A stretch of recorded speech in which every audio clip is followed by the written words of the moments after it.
My name is Samantha Mitchell, and at 34, I finally saw justice served in the most unexpected way.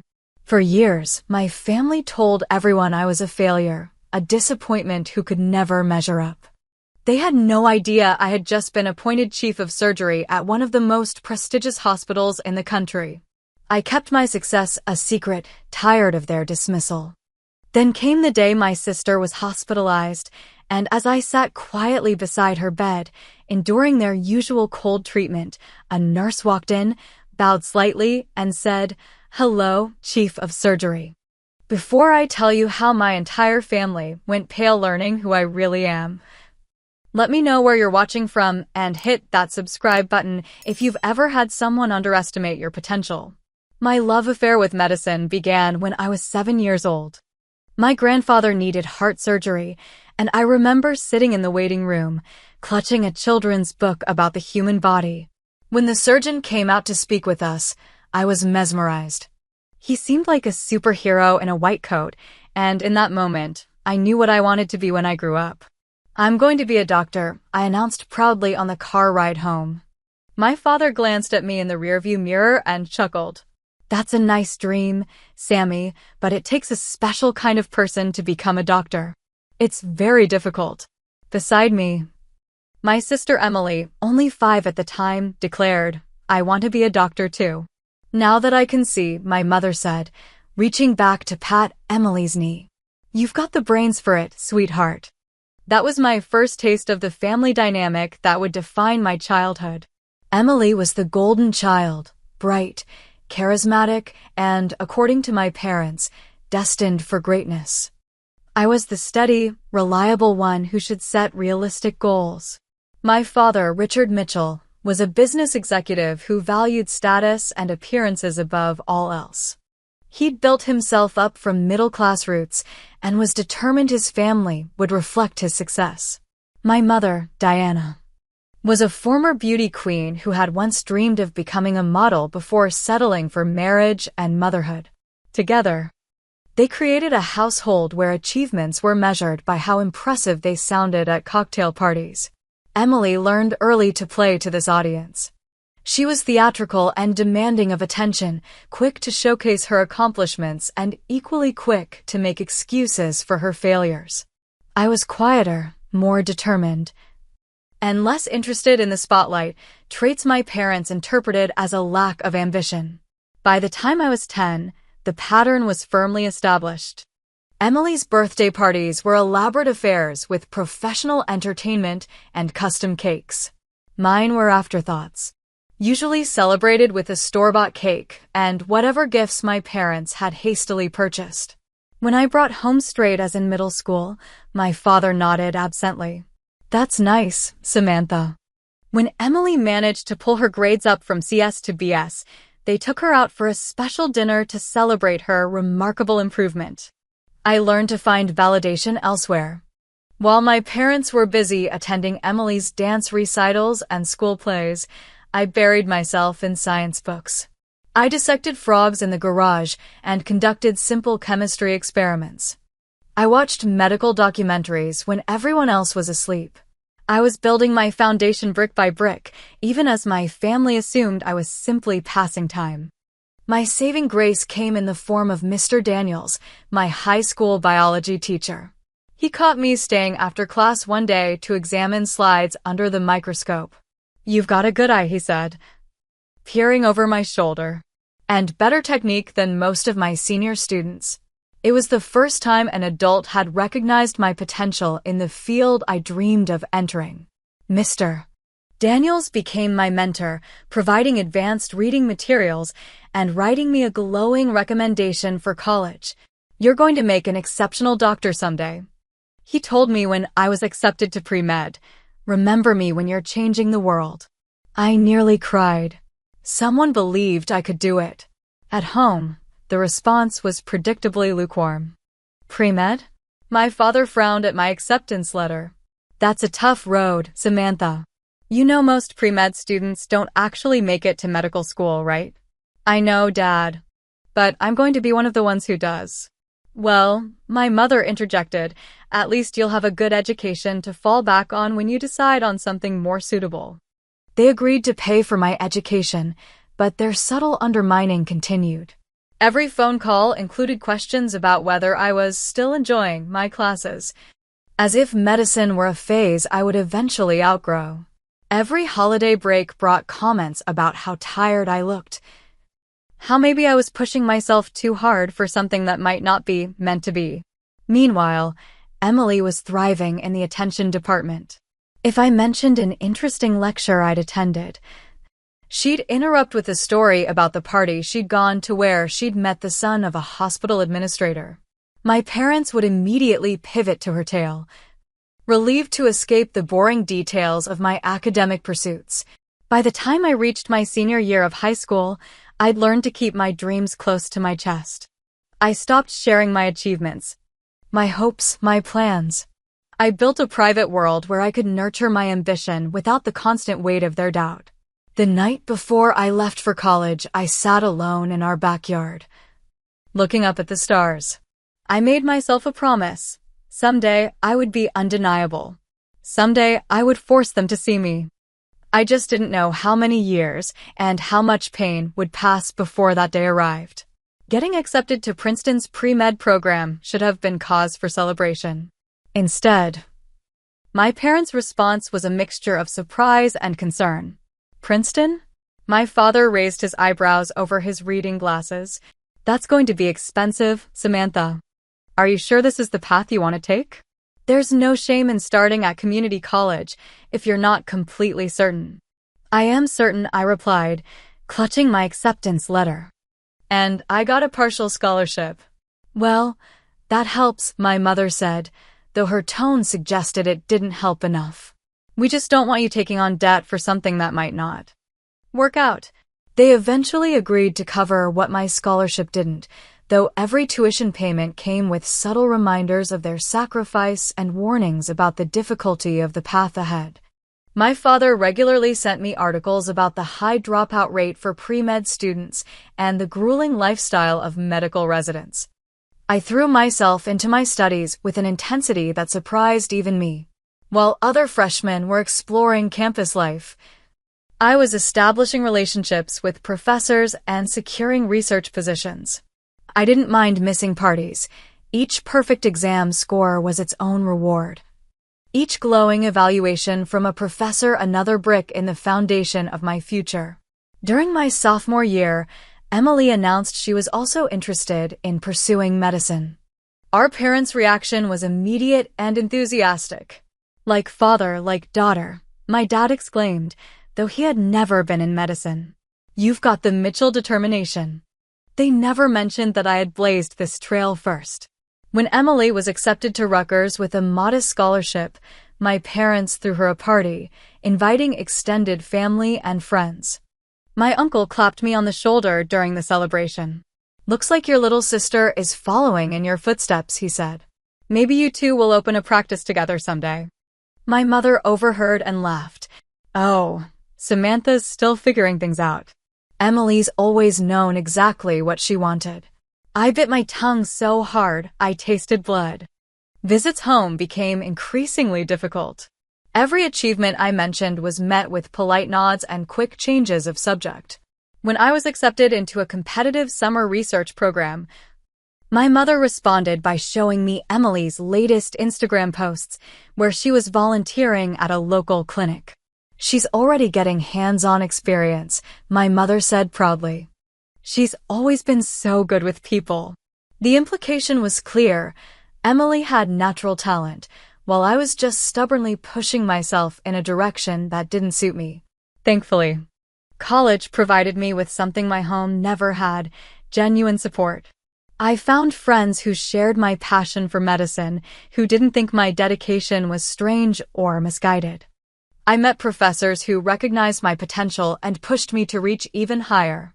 Most importantly, I met Dr. Catherine Reynolds, a brilliant neurosurgeon who became my mentor during my junior year. She took me under her wing after I impressed her with a research paper on emerging surgical techniques. You have the mind of a surgeon, she told me during one of our monthly coffee meetings. methodical, precise, and innovative. Don't let anyone convince you otherwise. For the first time, I felt truly seen. Dr. Reynolds didn't just encourage my interest in surgery. She actively helped me prepare for it. She invited me to observe procedures, connected me with other medical professionals, and wrote a recommendation letter for medical school that brought tears to my eyes when she let me read it. "You're not just going to be a doctor, Samantha," she said. "You're going to be exceptional." I graduated summa cum laude, with honors in my research thesis. The ceremony should have been one of the proudest days of my life. My parents attended, of course, but they seemed uncomfortable during the department reception, where my professors kept approaching them to sing my praises. "You must be incredibly proud," my advisor told them. "Samantha is one of the most promising students I've encountered in 20 years of teaching." "Yes, she's always been persistent," my father replied with a tight smile.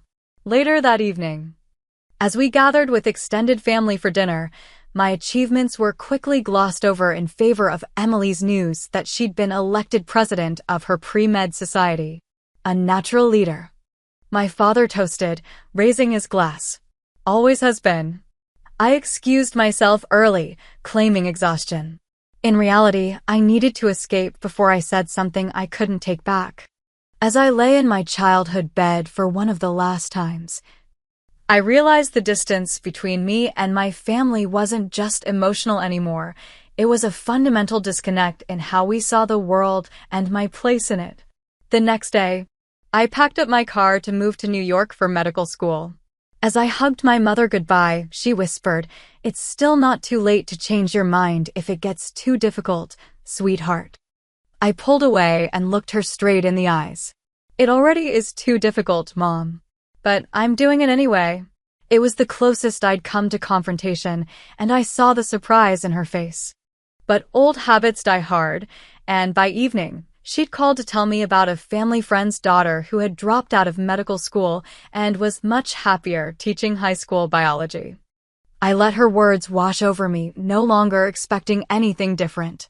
The road ahead would be hard enough without carrying the weight of their doubt. From that day forward, I decided to stop seeking their approval and focus entirely on proving myself right. Medical school at Columbia was exactly as grueling as everyone said it would be, and exactly as fulfilling. I thrived under the pressure, the sleepless nights fueled by genuine passion rather than mere ambition. During my first year, I found myself drawn to cardiothoracic surgery, mesmerized by the complexity and precision it demanded. My residency at New York Presbyterian began with 80-hour work weeks that tested every limit I had. I learned to catch sleep in 15-minute increments, to perform complex procedures while fighting exhaustion, to make life-or-death decisions when my brain felt foggy with fatigue. But beneath the exhaustion was an exhilaration I couldn't explain to anyone who hadn't experienced it. Not that I tried to explain it to my family. Our phone calls had dwindled to brief, superficial exchanges that followed a predictable pattern. "How's the hospital?" my mother would ask, her tone suggesting I was engaged in some exotic, slightly concerning activity. "Busy but good," I would reply, no longer bothering to share specific accomplishments.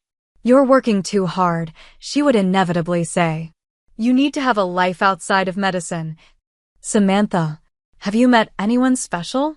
The implication was always clear.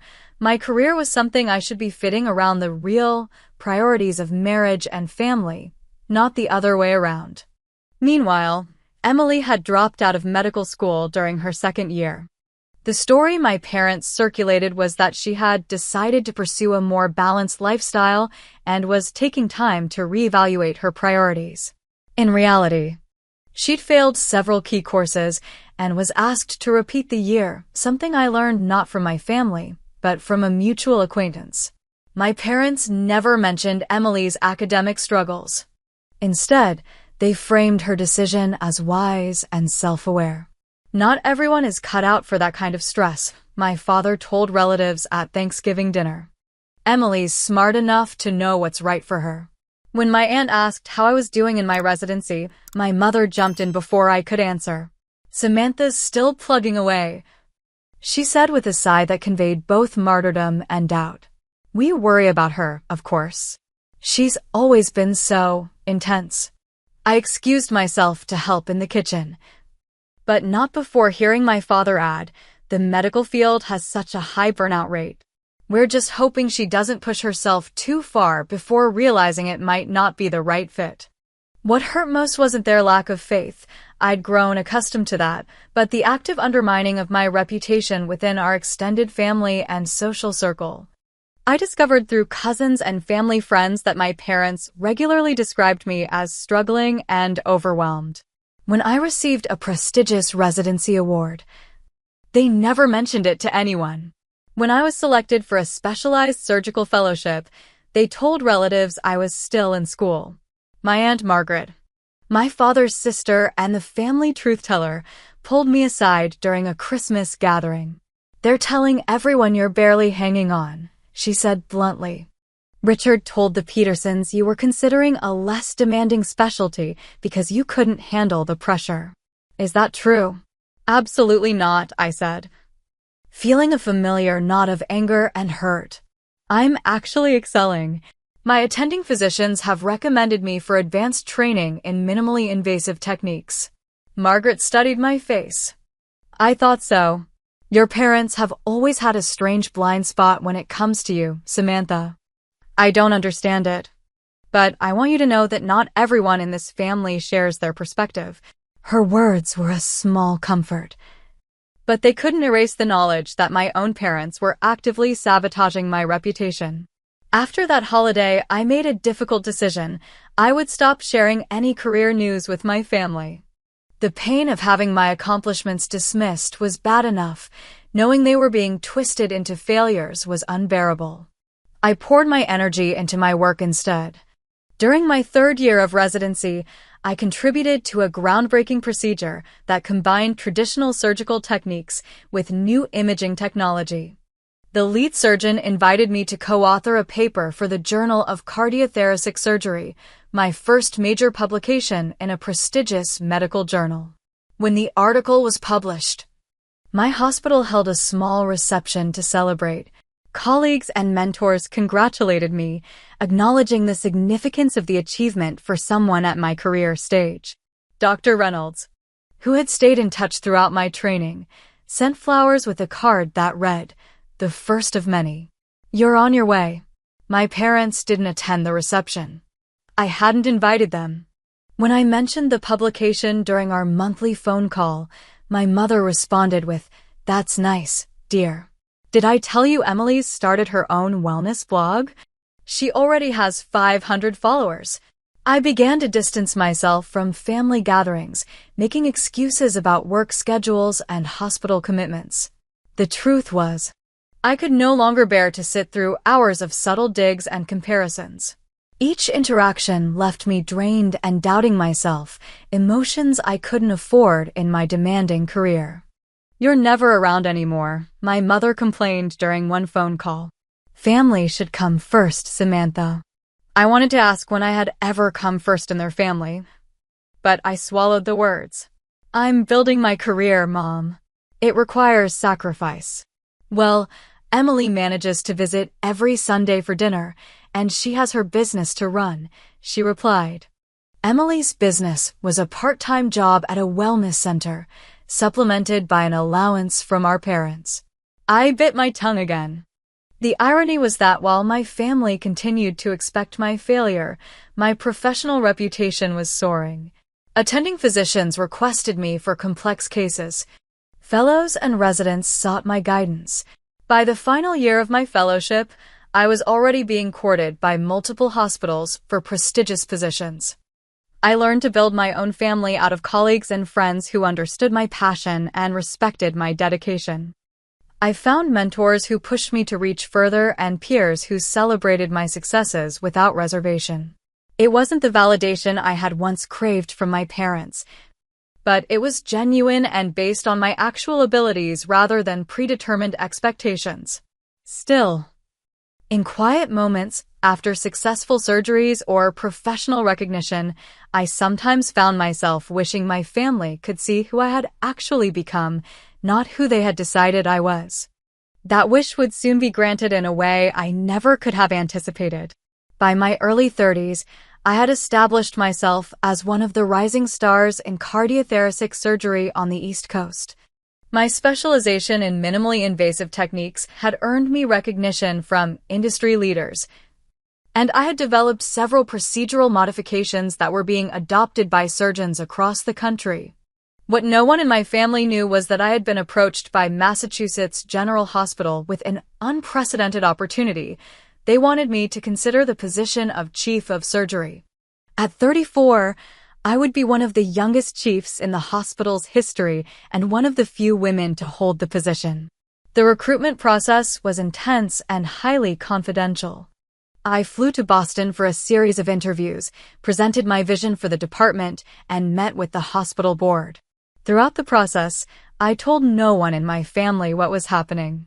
Years of having my accomplishments diminished had taught me to protect my professional life from their influence.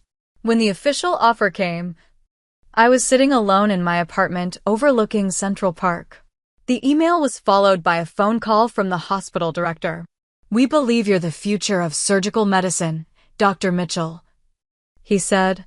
"We want you to lead our team into that future."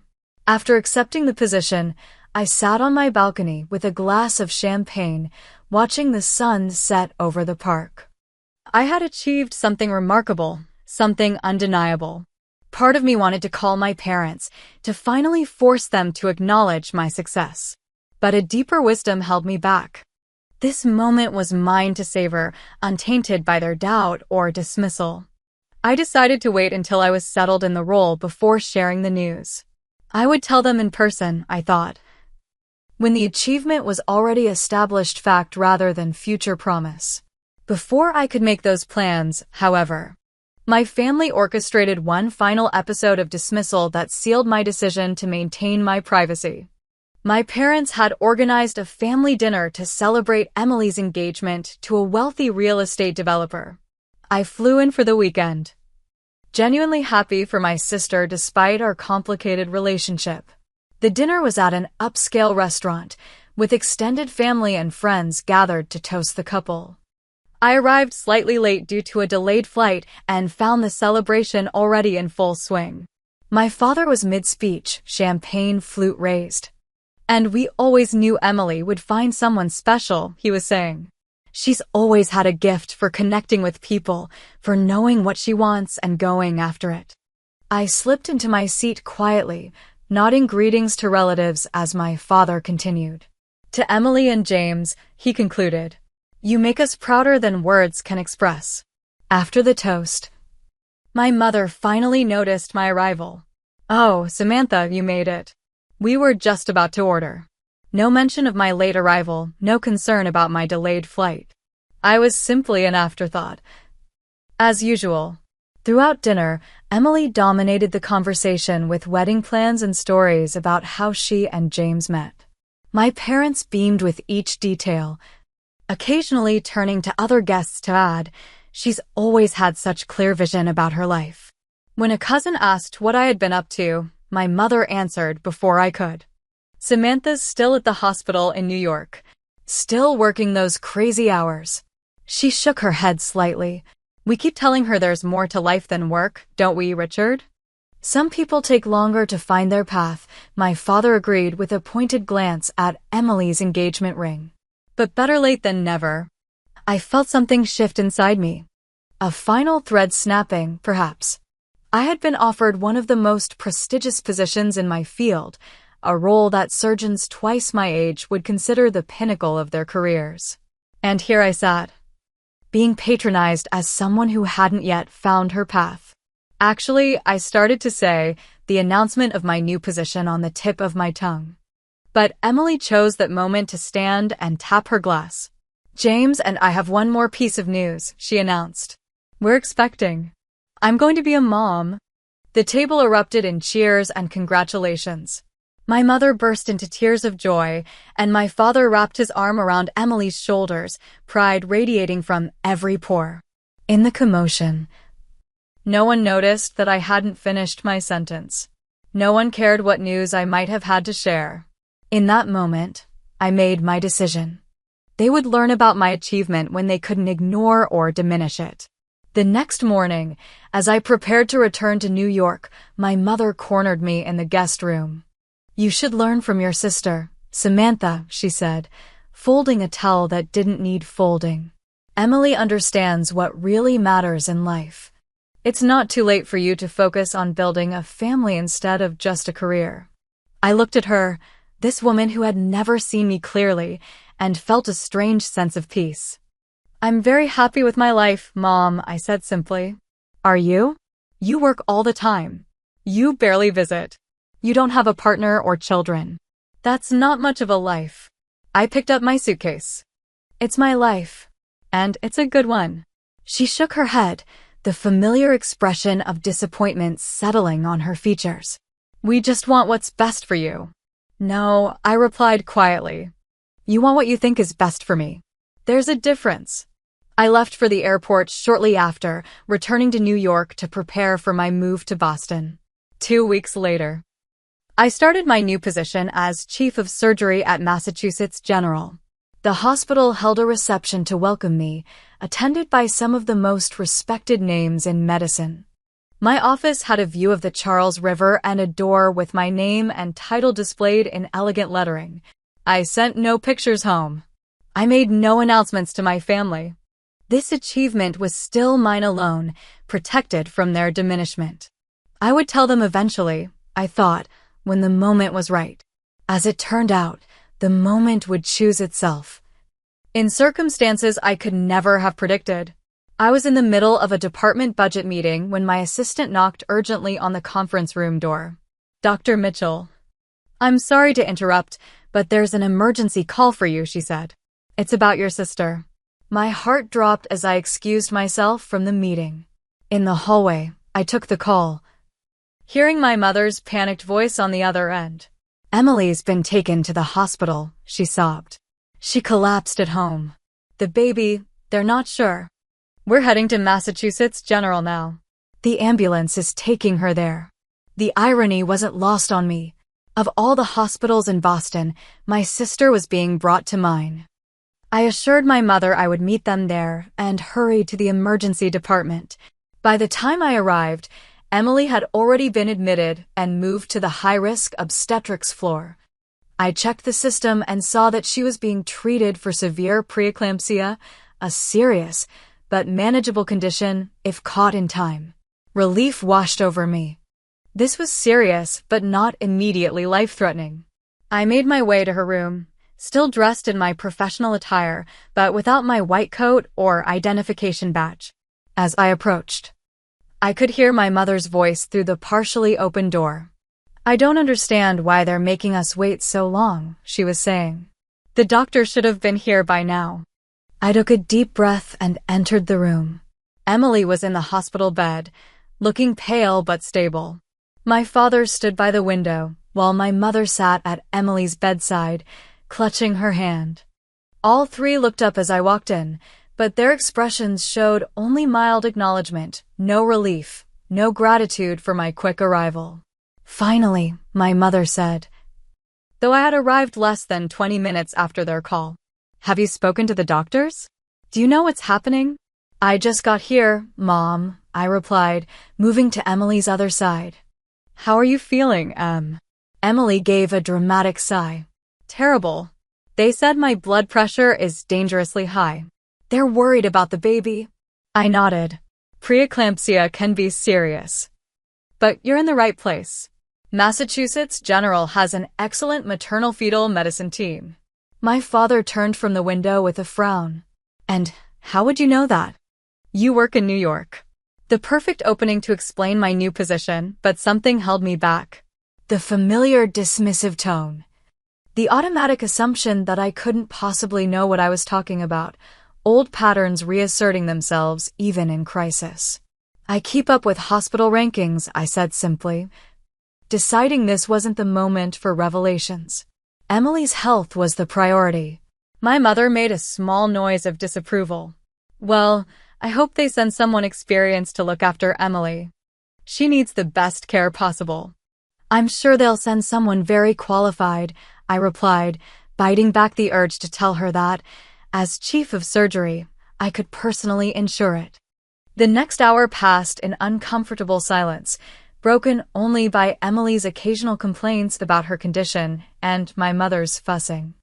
When I offered to get more information about the treatment plan, my father waved me off. The nurse said the doctor would be here soon.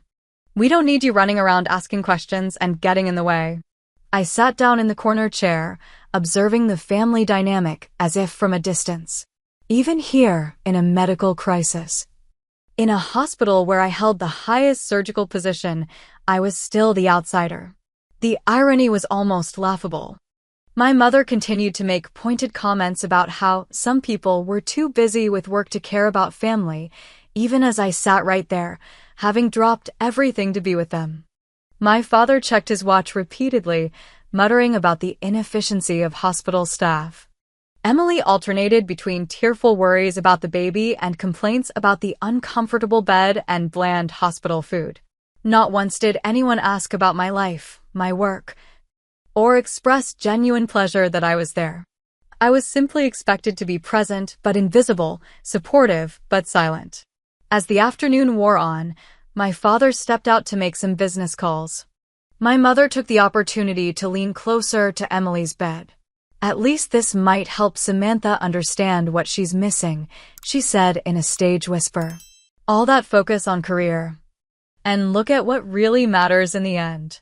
Family. I remained silent, watching Emily nod in agreement, both of them seemingly forgetting that my career was dedicated to saving lives, including, potentially, Emily's and her baby's. The tension in the room was palpable when a nurse finally entered. She was carrying a tablet and checking Emily's vital signs when she glanced up and noticed me sitting quietly in the corner. Her eyes widened in recognition, and I gave a small shake of my head, hoping she would understand my silent request for discretion. The nurse turned back to Emily. The attending physician will be here shortly to discuss your treatment plan. We're monitoring your blood pressure closely, and so far, the baby's heartbeat remains strong. It's about time, my mother huffed. We've been waiting for hours. Actually, it's been approximately 70 minutes since admission, the nurse corrected politely. Dr. Bennett is one of our top maternal-fetal specialists. My mother sniffed, unimpressed. My silent vigil continued, a strange calm settling over me as I waited for the inevitable moment when worlds would collide, when my professional identity would crash into my family's perception of me. That moment was coming sooner than any of us knew. The door to Emily's hospital room swung open and Nurse Jackson returned, this time accompanied by a young resident I recognized as Dr. Patel from the obstetrics department. They were checking Emily's chart when Nurse Jackson glanced up and saw me again. What happened next seemed to unfold in slow motion. The nurse straightened her posture, a look of professional respect replacing her earlier casual demeanor. She stepped away from Emily's bed and walked directly toward me, stopping a respectful distance away. Then, to the astonishment of everyone in the room, she gave a slight, deferential bow. "Hello, Chief of Surgery," she said clearly. "I didn't realize you were already here with the patient. Dr. Bennett is on her way to consult." The silence that followed was deafening. I could almost hear the mental gears turning as my family processed what they'd just heard. Emily's mouth fell open, her usual dramatic flair failing her in genuine shock. My father, who had just returned from making his calls, froze in the doorway, his phone still in his hand. My mother looked from the nurse to me and back again, her expression shifting from confusion to disbelief. "There must be some mistake," she finally said with a nervous laugh. "My daughter works at a hospital in New York." "She's not. She can't be." Nurse Jackson looked confused. Dr. Samantha Mitchell has been our chief of surgery for the past 3 months, she stated matter-of-factly. One of the youngest chiefs in the hospital's history. All eyes turned to me. I stood up slowly, smoothing down my silk blouse. Thank you, Nurse Jackson, I said calmly. Yes, I am familiar with the case. Dr. Bennett is exactly who my sister needs to see right now. The nurse nodded professionally, though I could see the questions in her eyes. Dr. Patel looked equally confused, but maintained his professional composure.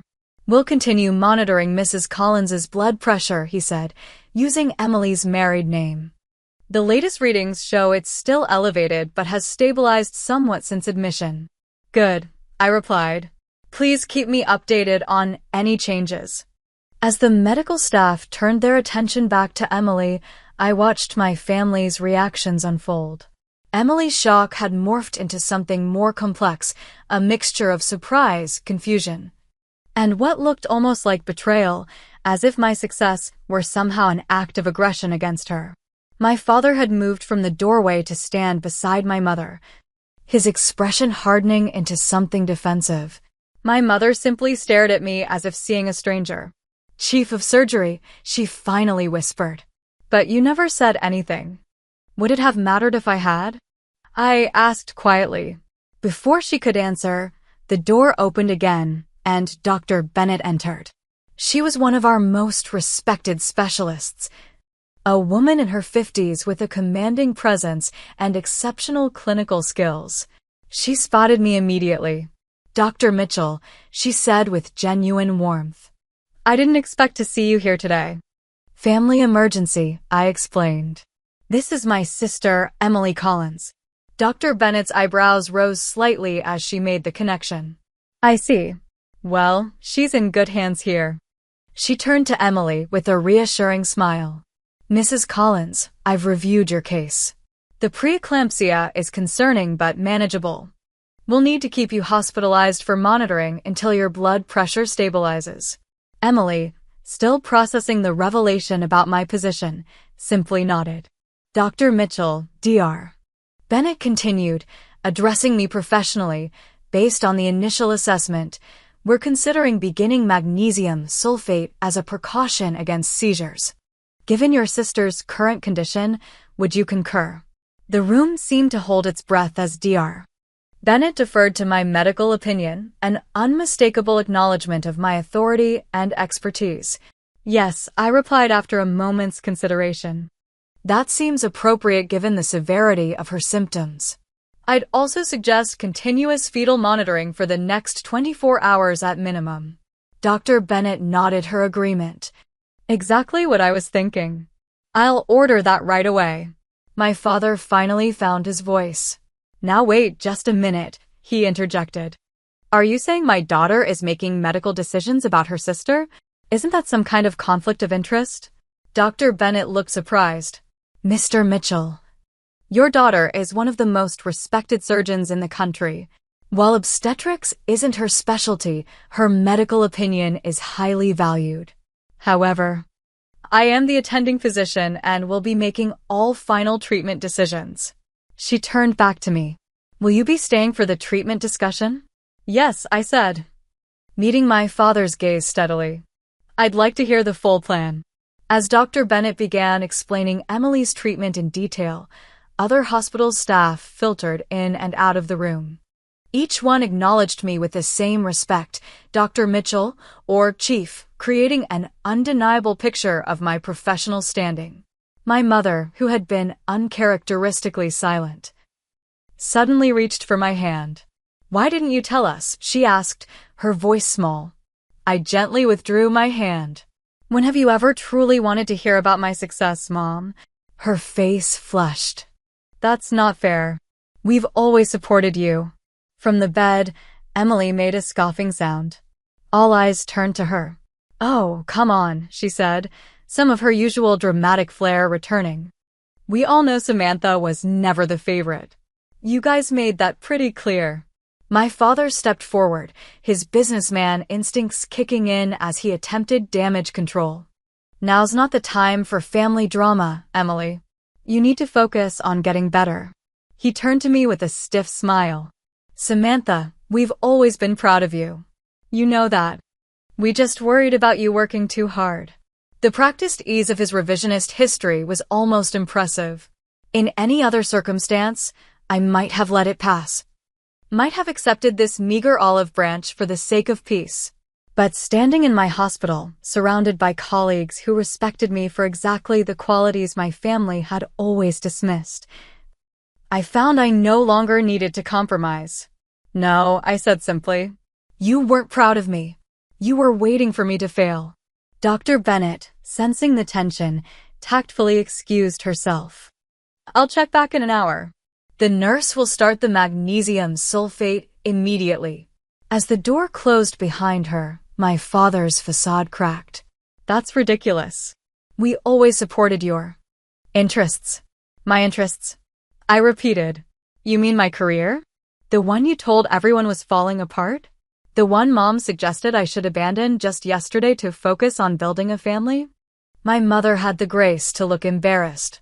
We didn't know you were so successful. That's exactly the point, I replied. You never asked. You never wanted to know. You decided years ago who I was and what I was capable of, and you never bothered to update that assessment, even when the evidence was right in front of you. Emily, never one to stay out of the spotlight for long, interjected. Well, you could have told us you were some big-shot doctor. It's not like we wouldn't have been happy for you.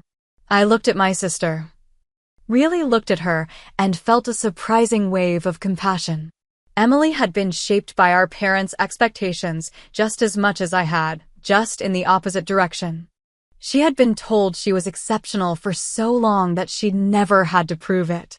What might she have accomplished if she'd been held to higher standards? I'm not some big-shot doctor, I said quietly. I'm chief of surgery at one of the country's top hospitals. I've published over 30 papers in major medical journals. I've developed surgical techniques that are being taught across the country. And none of you know any of that because none of you ever really wanted to know who I actually am. The silence that followed was profound. My father stared out the window, his jaw working. My mother twisted her wedding ring, tears welling in her eyes. Emily looked down at her hospital blanket, unusually subdued. The moment was interrupted by a knock at the door. Dr. Patel returned with a nurse to begin Emily's treatment. As they set up the floor for the magnesium sulfate, I stepped back, watching my family process what had just happened. In that moment, standing in my hospital, watching my colleagues care for my sister, I realized I had finally achieved what I had promised myself under the stars all those years ago. I had become undeniable. Emily remained in the hospital for 5 days. Her condition stabilized. The baby was deemed healthy, and she was eventually discharged with instructions for careful monitoring throughout the remainder of her pregnancy. Throughout her stay, I visited daily, balancing my duties as chief of surgery with my role as her sister. The revelation of my position created a seismic shift in our family dynamic. Emily, surprisingly, was the first to adapt.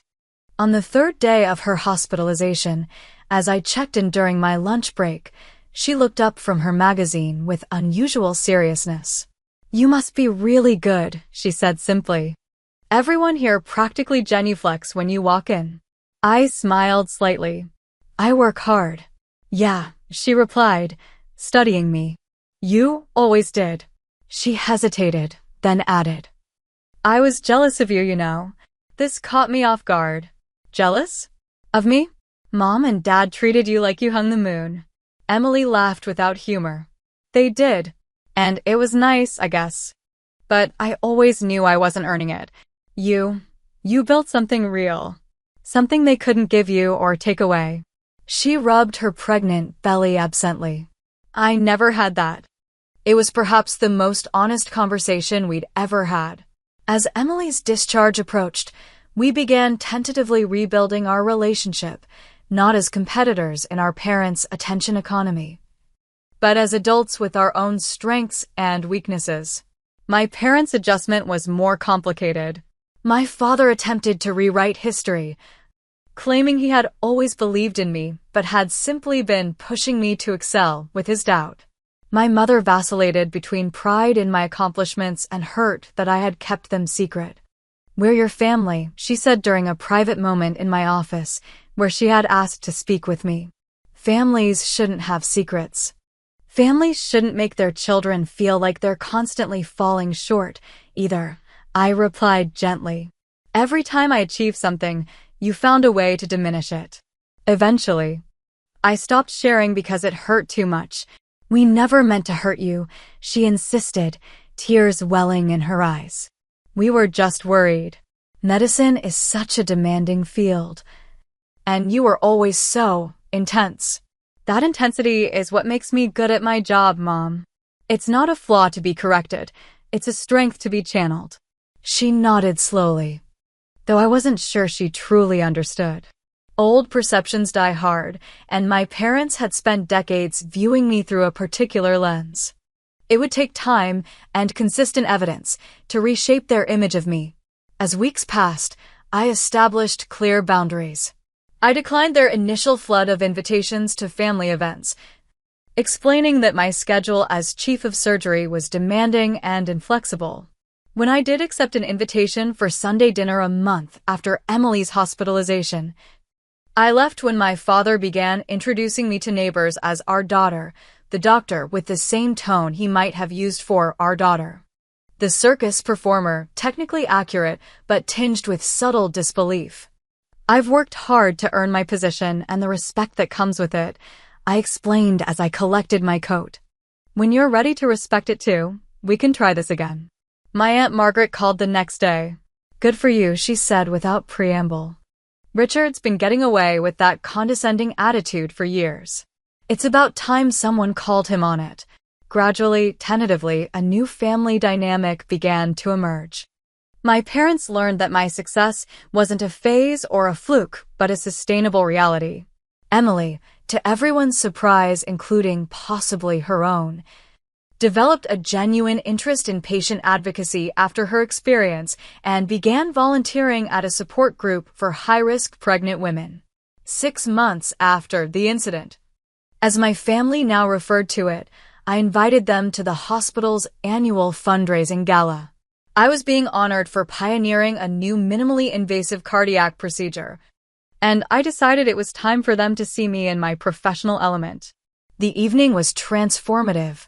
My parents watched as hospital board members, renowned physicians, and grateful patients approached me with genuine respect and admiration. They listened as the hospital director described my contributions to the field. They witnessed, perhaps for the first time, who I had become when they weren't looking. "I had no idea," my father said quietly as we stood at the reception afterward. "The way people talk about you, you're really changing lives." "That's why I do it, Dad," I replied. It was never about proving anything to anyone. It was about being who I was meant to be. He nodded, a complexity of emotions crossing his face. "I'm sorry we didn't see it sooner. It wasn't a complete transformation. Decades of patterns don't disappear overnight, but it was a start." Over the following year, we began building a relationship based on who we actually were, not who they had decided I should be. I established a mentoring program for young surgeons facing similar challenges, particularly women and minorities who often struggled against others' limited perceptions of their potential. I shared my story openly with these protégés, emphasizing that external validation, even from those closest to us, can never replace self-belief. Your worth isn't determined by others' ability to see it. I told a particularly promising resident who was facing skepticism from her family. Build your excellence brick by brick, day by day. Eventually, it becomes undeniable, even to those most committed to denying it. The greatest freedom I discovered came not from finally receiving my family's approval, but from no longer needing it. My confidence was built on a foundation of genuine achievement and impact, not on others' perceptions. The little girl who had once desperately sought validation had grown into a woman who created her own. Emily delivered a healthy baby boy 3 months after her hospitalization. At the family gathering to welcome him, she pulled me aside. "I want him to know his Aunt Samantha," she said, the baby sleeping peacefully in her arms. "I want him to know what it means to find your path and stick to it, no matter what anyone says." I looked down at my nephew's tiny face. "I'd like that. And maybe someday," she added with a small smile, "you can explain to him what a cardiothoracic surgeon actually does. Because I still have no idea." I laughed. A genuine laugh free from the tension that had characterized our relationship for so long. "It's a date." My journey from dismissed daughter to respected chief of surgery taught me that true validation can only come from within. External recognition, while satisfying, especially in those moments when my family finally saw me clearly, is ultimately fleeting. What endures is the knowledge that I built something meaningful, something that extends beyond myself to touch countless lives. If you're watching this and feel unrecognized or underestimated by those who should believe in you most, know that your worth isn't diminished by their inability to see it. Build your excellence quietly if necessary, but build it nonetheless. Your success doesn't need their permission or acknowledgement to be real. The greatest revenge against doubt isn't proving others wrong, it's proving yourself right. Have you ever been underestimated by family or friends? How did you respond? Share your story in the comments below. And if this resonated with you, please like, subscribe, and share with someone who might need to hear it today. Remember, sometimes the people who are meant to support us the most are the last to recognize our potential. Don't let that stop you from becoming exactly who you're meant to be. Thank you for listening to my story, and I wish you the strength to pursue your dreams, even when no one else believes in them.